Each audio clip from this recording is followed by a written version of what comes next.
Hello, Center Church, and welcome. My name is Josh. I'm the lead pastor here at Center Church, and I'm excited to conclude our series called Love today. I also want to just say that next week we got some pretty exciting things that are happening, including a brand new series called Pathway to the Cross. Now, what I'm excited about with this series is as we head into the Easter season, and for those that understand kind of the church world and are part of the church world, they would understand that we're in a time of Lent right now, which is the time leading up to Easter and preparing ourselves for this event in history that really has changed all of history and many of our lives, those of us that call ourselves Christians. And so in the same way, this series is us reflecting on some different instances in Jesus' story that are unique as he heads towards the cross. And so if you're interested, or you know somebody interested in the Easter story, maybe you don't know the story too well, or maybe you've been a part of it for a while, but there's some people in your world that you want to share this with, I want to encourage you to come back next week as we start our brand new series called Pathway to the Cross. I'm very excited about it, and just to unpack the Easter story in a brand new and fresh way. Pretty excited about that. I also just want to say hello to some people in the chat today. I want to say hi to Steph and Sandra. Great to see you this morning. Chloe, thank you for leading us in worship. So great to see you online as well. John and Sean and Destiny, so great to see you. KV's, it's great to see you online today. And for those of you that are watching later on in the day, I want to encourage you, come back to our 10 a.m. service, and I would love to say hi to you this morning and get to interact live together. I also want to say that as we're concluding this series, after I'm done teaching today, we're going to have a question and answer time. So why don't you think about some questions that you can throw back at me? Love to talk about that after the message is done, but we are going to head into today's final message of our series called Love. Now, I don't know if you've noticed this in the world today, but the world is growing more and more polarized. I don't know if you've noticed this, but more polarized, and there's more societal gaps. As a matter of fact, over COVID-19, the number's probably grown since there, but early in January, 150 million people slipped back into extreme poverty. Now, hot button topics we've heard about this year are things like masks and vaccines, whether we're going to take them or not. The sexual ethics is at the front of conversations, race, political leanings, the environment and how we treat the environment, shutdowns versus opening things up back again, equality of outcomes versus equality of opportunity, and all these different things, all these different ideas, all these hot button topics seem to be flooding our social media feeds, seem to be flooding our news feeds, seem to be flooding all of our media.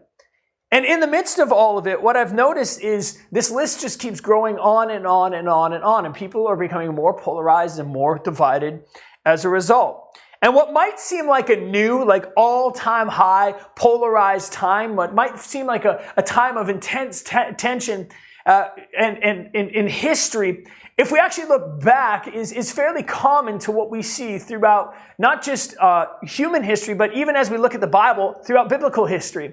As a matter of fact, the text we're going to look at today and unpack from the Bible, Jesus lived with similar tensions.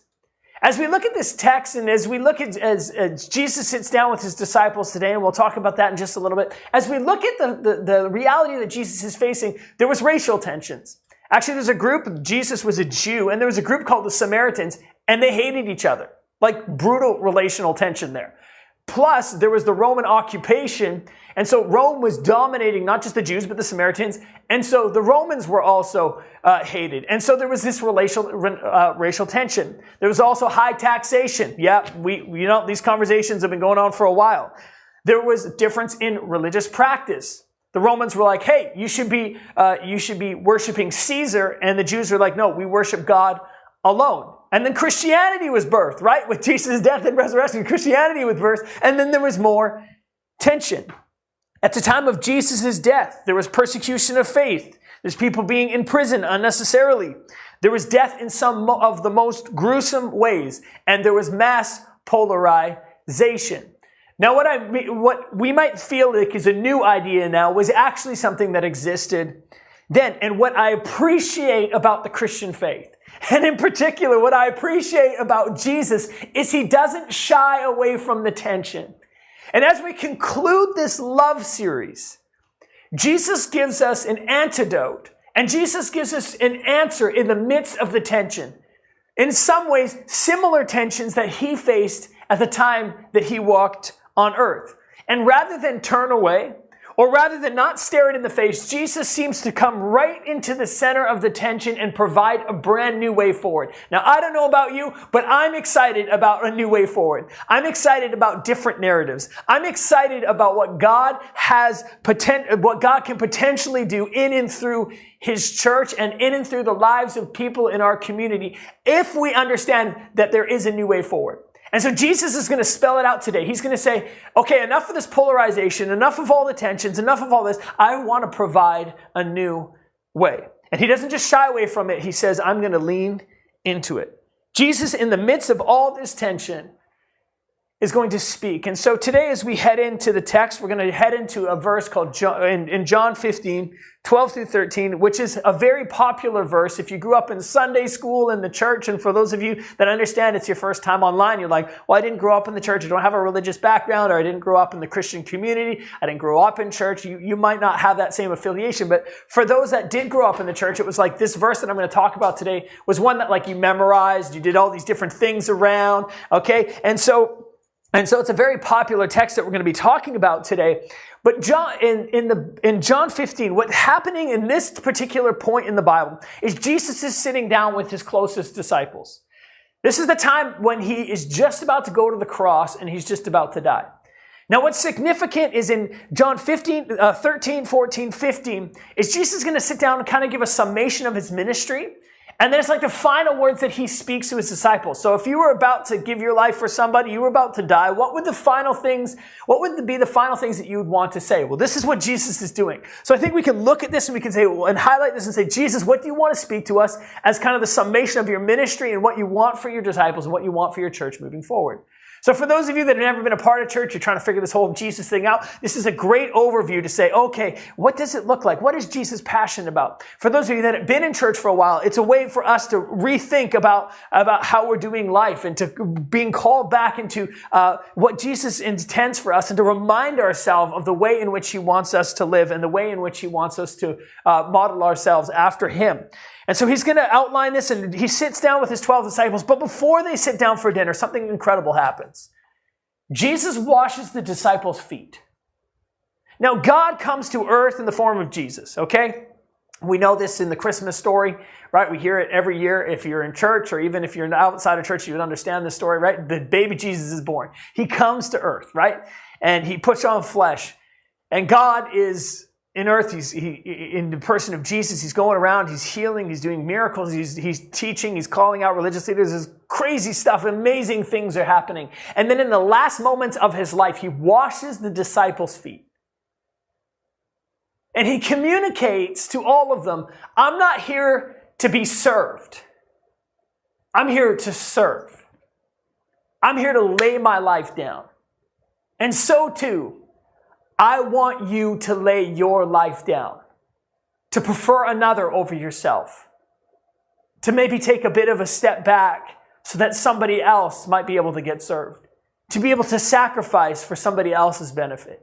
Right at the beginning of this conversation, Jesus begins to wash their feet. And as a matter of fact, the reason I came back to the Christian faith was because a pastor washed my feet.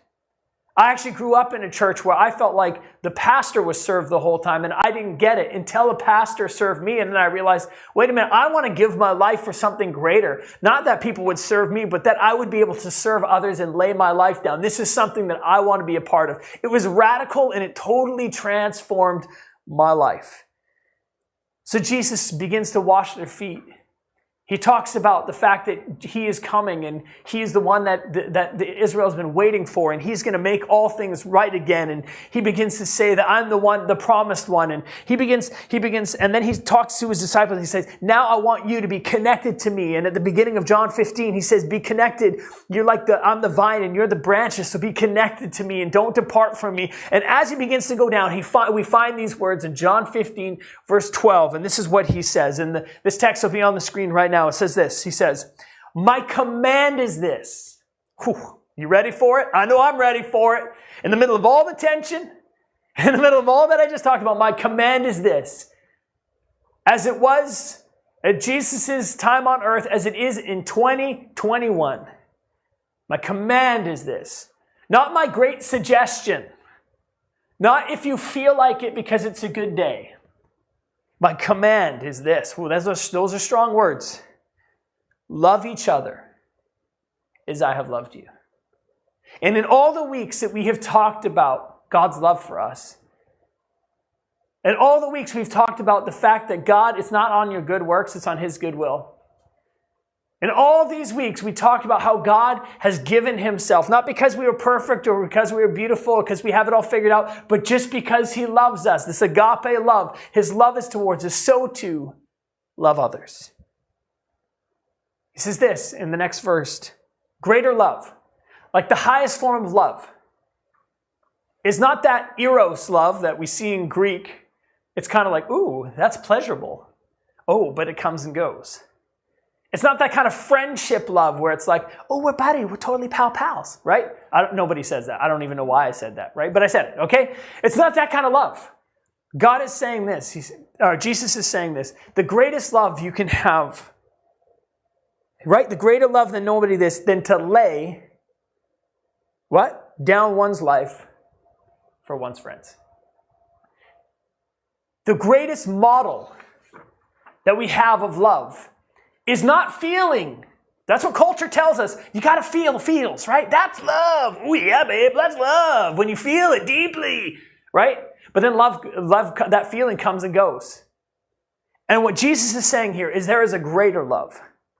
In the middle of all our tension, in the middle of all our polarization, there is a greater love.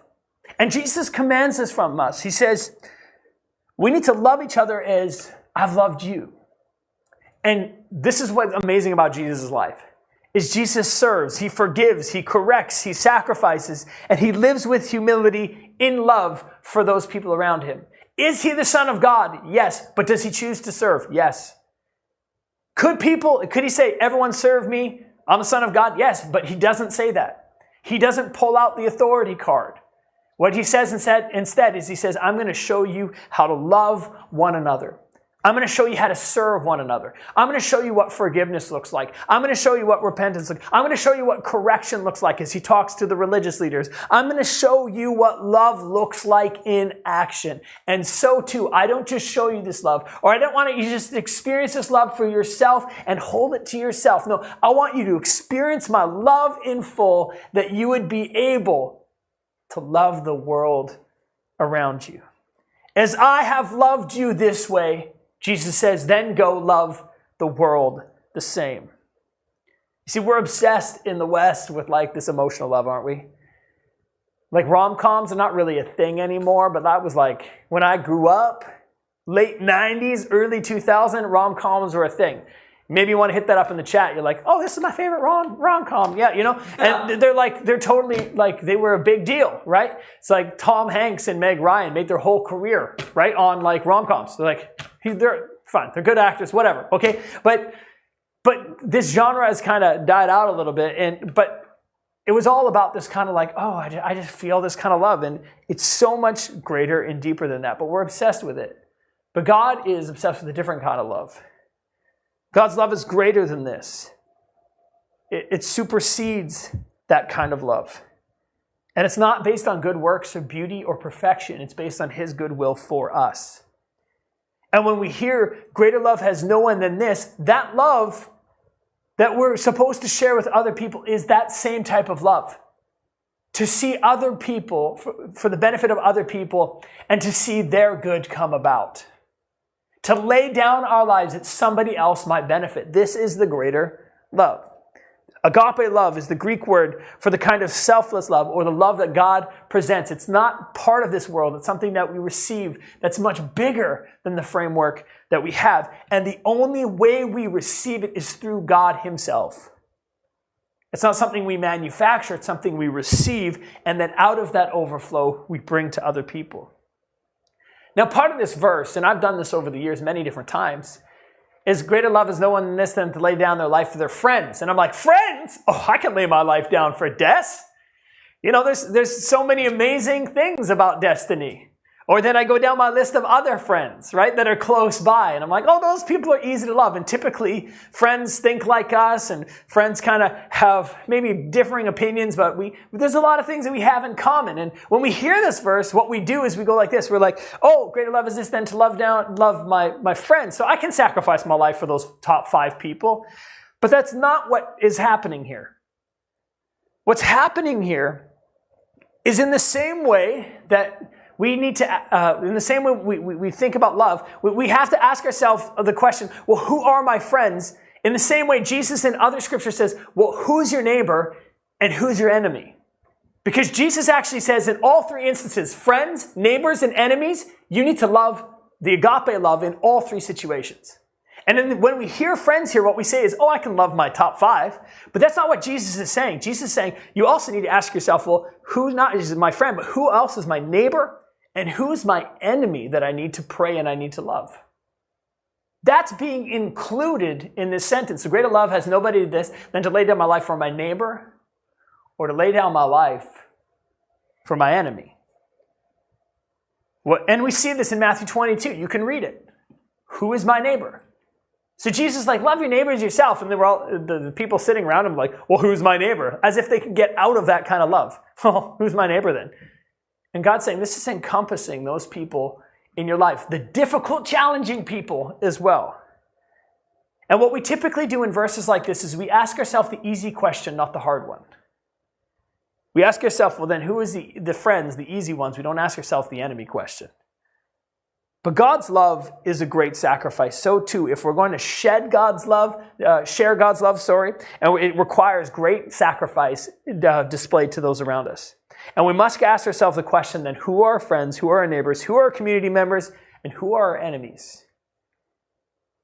And when we hear enemies in our culture today, or somebody on the other side of the political line, or somebody that thinks differently in the community of ideas, when somebody takes a different position than us in sexual ethics, or when somebody takes a position on us, a different religious position, what we think often is retribution.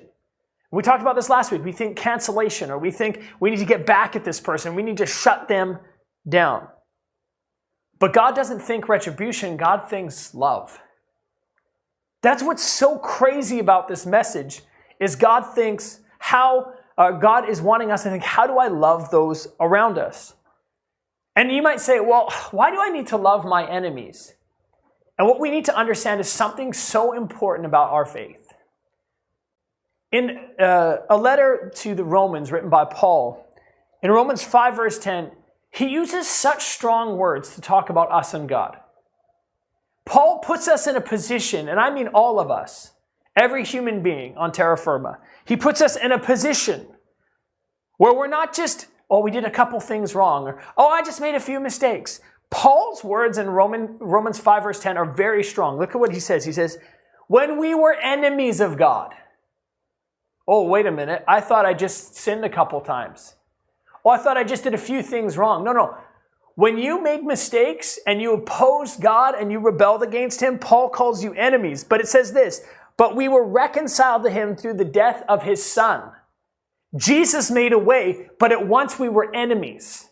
In other words, Jesus bridged the gap when we were enemies.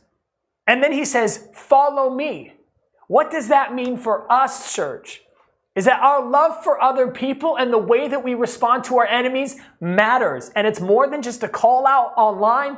It's more than just snubbing somebody in person. Love demands something greater. And when we understand that our sin separated us from God, and when we understand that at once we were enemies of God, but then he brought us in, it teaches us to treat our enemies and treat those around us much differently.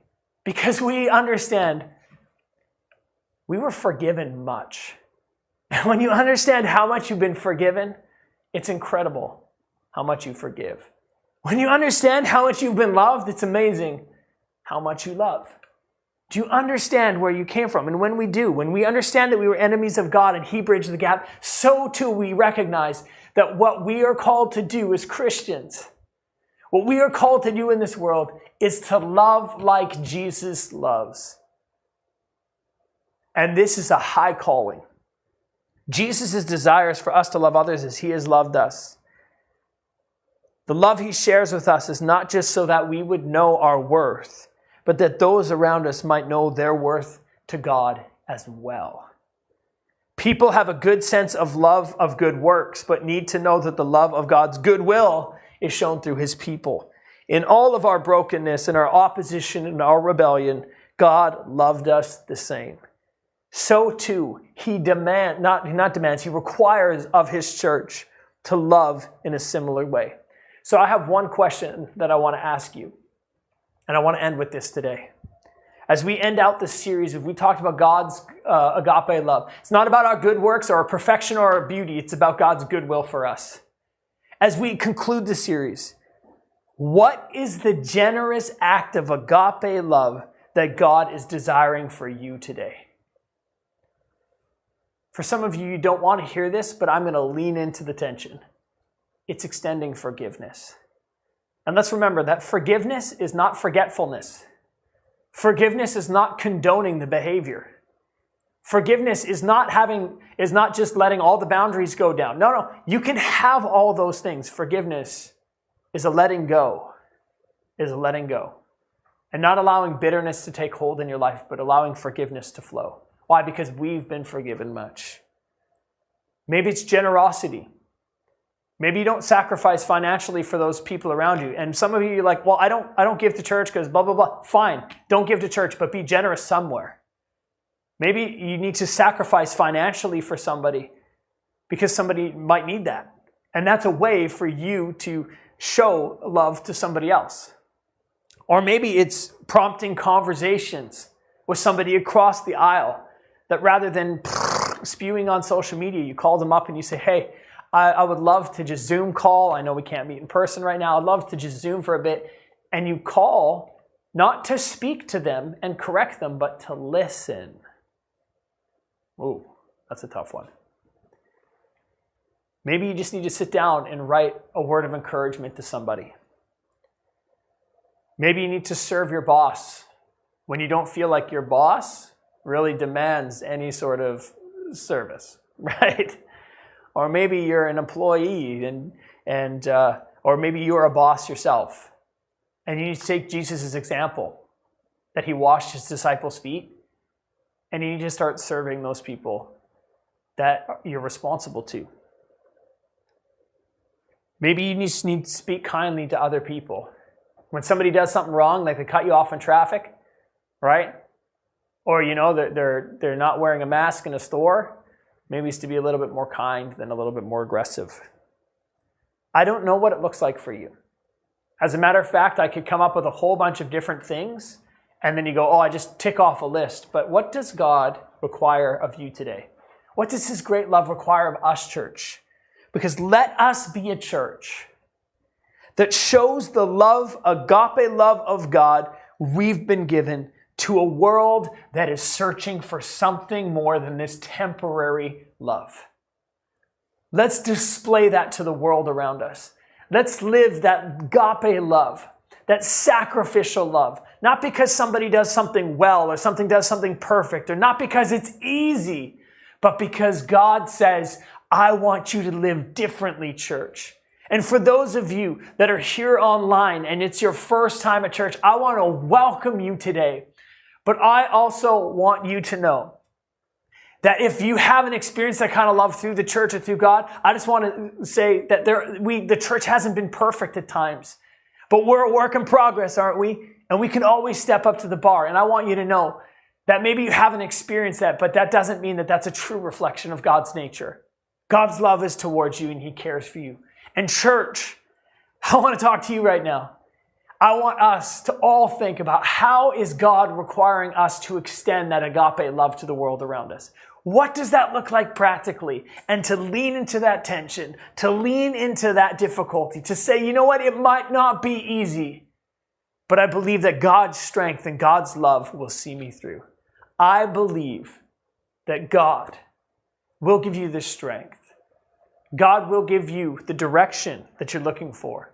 And if you're courageous enough to pray the prayer, God, lead me to love those around me, that God will answer that prayer It might not look the way you imagined it, but he will work through it. So let's pray today. God, I thank you for our church. I thank you for those that are new online. I thank you as we conclude this series on love, that we realize it's more than just a feeling.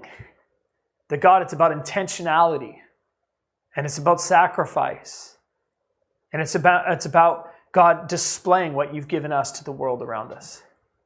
God, help us to be a church that loves greatly, that shows our community the love that you've given to us.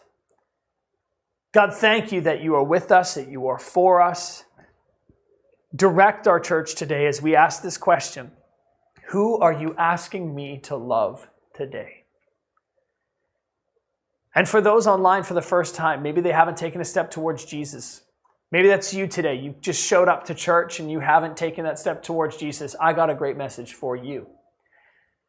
2,000 years ago, God sent Jesus, his only son, fully God, fully man, to die on a cross and to rise from the dead. He did it because he so loved you. But he did it because we couldn't get back to him. We had sinned, we'd fallen short, we made too many mistakes, and we couldn't get back to him. So Jesus was the great rescue mission. Jesus was sent because God wanted to be back with his children, his daughters and his sons. So Jesus came, died a horrible death, rose from the dead for the forgiveness of sins and to make things right again with God. The amazing part of this is it's not based on our good works. We don't earn this gift. We receive it. And if you're wanting to receive that gift today, it's by faith because God gives it to us freely, and it's by his grace. All you have to do is believe and receive, and you can receive God's love today. And if you're wanting to make that step, you can pray this prayer with me. And it's the step to follow Jesus and to receive his forgiveness. And what it's not is signing up for a church. It's not saying I'm going to be at church online every week. What it's saying is I'm going to take my next step towards Jesus. And if that's you today, you can pray this prayer. Jesus, thank you that you came and died on a cross for me. I ask you to forgive me of my sin. I turn away from my sin and my old life, and I turn to you. Jesus, lead and guide my life. Help me, God, to experience your love and to live that love in the world around me. Thank you that you so love me, that you came and you died for me. I'm gonna follow you from this point on.